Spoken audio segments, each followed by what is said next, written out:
2 August 2027 পৃথিবীর আকাশে এক অদ্ভুত দৃশ্যের অবতারণা হবে যখন চাঁদ পুরোপুরি ঢেকে দেবে সূর্যকে। এটি কেবল একটি সাধারণ গ্রহণ নয়, এটি শতকের গ্রহণ হিসেবে পরিচিতি পেতে চলেছে।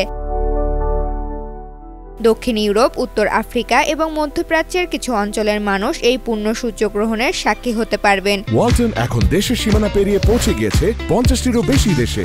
ওয়ালটন, ঘরে ঘরে, বিশ্বজুড়ে। কিছু কিছু স্থানে টানা 6 মিনিট 23 সেকেন্ড ধরে সূর্য ঢাকা থাকবে, যা 1991 থেকে 2114 সালের মধ্য স্থলভাগ থেকে দেখা যাওয়া দীর্ঘতম সূর্যগ্রহণ। কিন্তু কেন এই গ্রহণ এত দীর্ঘ হবে? এর পিছনে রয়েছে দুইটি জ্যোতিষবৈজ্ঞানিক কারণ। ওই দিন চাঁদ তার কক্ষপথের সবচেয়ে কাছের অবস্থানে অর্থাৎ পেরিরিজিতে থাকবে, ফলে চাঁদকে আকাশে তুলনামূলক বড় দেখাবে। একই সময়ে পৃথিবী সূর্য থেকে সবচেয়ে দূরে অর্থাৎ অ্যাফেলিয়নে থাকবে, ফলে সূর্যকে ছোট দেখাবে। এই নিখুঁত সমন্বয় চাঁদকে দীর্ঘ সময়ের জন্য সূর্যকে পুরোপুরি ঢেকে রাখার সুযোগ দেবে। এই পূর্ণগ্রহণের পথ অতিক্রম করবে স্পেন, মরক্কো, মিশর সহ মোট 11টি দেশের উপর দিয়ে।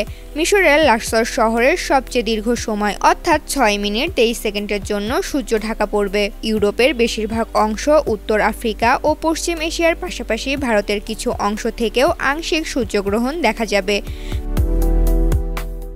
বিশেষ করে রাজস্থান, গুজরাট, মহারাষ্ট্র ও গোয়ায় 10 থেকে 30% পর্যন্ত সূর্য ঢাকা পড়তে পারে। ভারতীয় সময় বিকেল 4টা থেকে 6টার মধ্যে এই গ্রহণ দেখা যেতে পারে। ISRO অনুমোদিত বা ISO সার্টিফাইড গ্রহণ চশমা ছাড়া সূর্যের দিকে তাকানো মারাত্মক বিপজ্জনক হতে পারে। সাধারণ সানগ্লাস বা মোবাইল ফোনের ক্যামেরা এক্ষেত্রে কোনো সুরক্ষা দেবে না।